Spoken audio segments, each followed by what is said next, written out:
Ok, el primer intento no nos funcionó tan bien.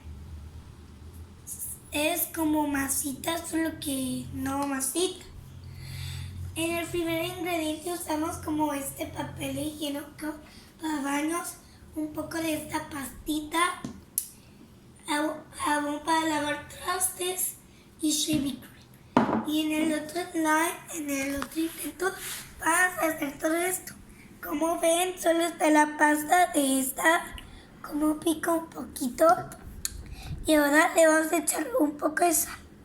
Azúcar. Quiere decir azúcar. Revuelve. Y ahora vamos a devolver.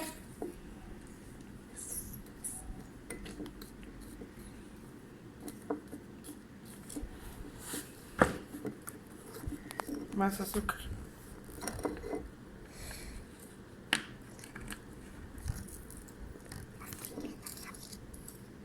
Ay, la estoy viendo.